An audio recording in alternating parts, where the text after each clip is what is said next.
TCI is brought to you by Escandarea, dominant 9 3/4 length winner of the Grade 1 Wood Memorial. Seeing is believing at EskiOnTheGo.com.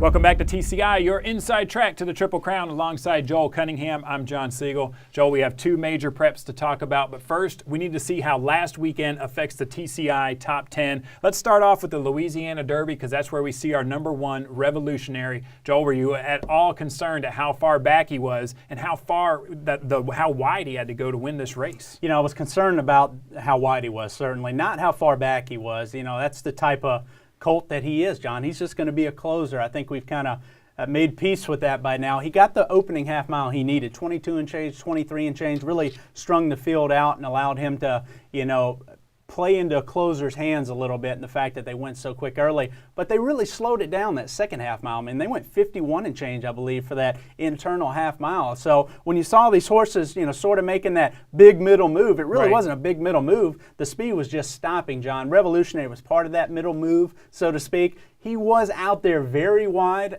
and had to make a long sustained run along that, you know, far turn at Fairgrounds and came in the stretch 5 or 6 wide, and that's a long stretch. So I had to make you a little concerned the fact that he hadn't run so long and he ran so far around that wide turn. But let's go to the Twin Spires TV race replay, and we'll take a look at the stretch run. You see him here. He's about 5 wide as he gets in the stretch. White silks here on the outside, and to me, when he makes the lead, I think he shuts it down a little bit. Yeah. You see My Loot, he runs a big one. The big colt on the outside here comes up, lays on Revolutionary here inside the 16th pole. I even think stuck his head in front. Revolutionary just showed that he's a very determined colt. I love how he dug in here to the wire, out finishes My Loot pretty easily, and then gallops out way past the field on his own. The jock's standing up on him here. You see the ears up. Big performance. I just think this colt has the ingredients you're looking for a prime Derby contender, and that's what we saw this weekend, John. And Briss loved the race. Gave it a 105 speed rating. That's really touting the Louisiana Derby. Some other speed ratings weren't as flattering as Briss's speed rating, and I kind of lean towards Briss. I think it was a quality race, an interesting pace scenario. Obviously, a winner, Revolutionary. He's going to remain on top for us right now. Well, My Loot, he earns enough to get into the Derby gate, but does he get on the TCI top 10? Yeah, I'm going to put him in the 10 spot, John. Again, you know, he ran a 105 Briss too. An improving colt, was sitting on a big race, obviously, but quite honestly, my 6 through 10 is very debatable right now. A lot's going to happen this weekend and certainly next weekend in major preps that could make a major change to the 6 through 10. But one thing I'm encouraged about is our 1 through 5. I really have liked our 1 through 5, and we might win every major prep. We've got a chance with our top 5 horses we've identified. You know, got Verrazano on the Wood, obviously. Flashback's your favorite in the Santa Anita Derby, and I think Oxbow is going to be your favorite in the Arkansas Derby. Well, the horse that you conveniently overlooked there at number 4, we got Orb. Joel, he's still in at number 4 after that Florida Derby performance? Let's go to the Twin Spires TV race replay and take a look at the stretch run. I loved Orb's performance here, John. Just a colt that's gotten better with every run this winter. Now his 4th win in a row, and you see it's a slow pace. I mean, they go 48 and change over that track. It's My Lucky Day should run away from him here with that trip he had. Tactical speed he has over that track. Look at Orb, just runs by him at the top of the stretch. I love this performance because I loved how, even though the pace was not to his liking over that track, so to speak, Johnny V was able to lay close enough to go reel him in the stretch, and he powers away from this group. I'm not sure it was It's My Lucky Day's best performance. He may be a little over the top at this point, but Orb is a serious Derby contender, John, one that I think even has another forward step in him, which is dangerous when you consider that. Got a 97 Briss rating, so Briss didn't think the race was that fast, but the bottom line is the pace wasn't that fast to make a final time be that fast. Orb has a ton of class.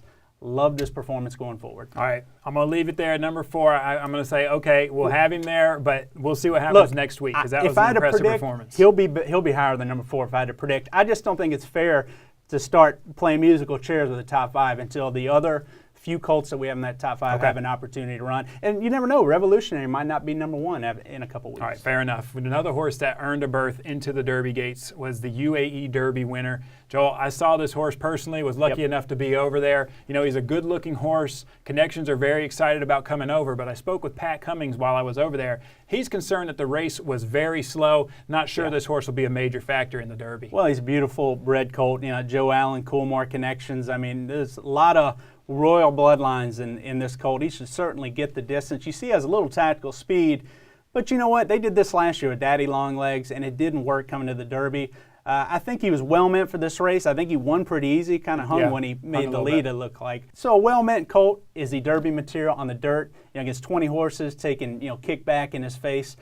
In my opinion, he's not. All right, Joel, let's talk about some horses that you do think will run well in the Derby, including Flashback. We see him in a Santa Anita Derby. What do you think of his chances? Well, obviously a key bounce-back race for a lot of horses in here, John. Flashback being one, Golden Sense, Super 99, several in here, Power Broker even. I personally like Flashback in here to bounce back, John. He's a colt I've been very high in talent-wise. Bob Baffert hates that he drew the rail in here. I think it might be a blessing in disguise because there's a ton of speed. His other colt, Super 99, he's so fast, I promise you, summer exclusive, they're going to stretch this field out with as fast as they go early, in my opinion. That's going to give Flashback the ability, to be inside, save the ground, but also not get in tight, in my opinion, under Garrett Gomez. So I like Flashback. I like the fact that he's going to have to come from off the pace in here, in my opinion. I think he's the best horse, but the one threat, if Flashback does not fire in his race, in my opinion, is Baffert's colt, Power Broker. Wow. He's been working very well at Santa Anita. Watch out. This is a colt that showed some quality. He's a Grade 1 winner.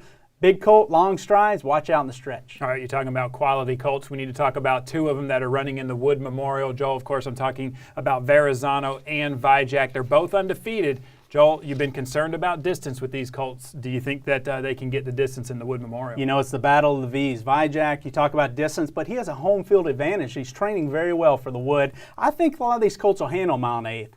What's interesting is you always think back to Uncle Mo. He was such a big favorite like Verrazano is going to be, and obviously he lost. He didn't quite handle the trip that day. You wonder about Verrazano a little bit, but he drew so well in here, John. That 8 post, I think he's going to be able to break, stalk, sort of get the trip he wants in there. I see a very comfortable trip for him. I see Verrazano winning this race, probably being your favorite in the Kentucky Derby. But if he were to stumble, if Vijak were to go after him early, or there's a lot of contested speed in here, watch out for some closers. Normandy Invasion, El Nawi. They could spoil the party. All right, well, thank you, Joel, and thank you guys for watching. Make sure you come back next week. We'll recap these races. We'll talk about the Bluegrass. Hey, we may have some behind-the-scenes Churchill footage for you as well.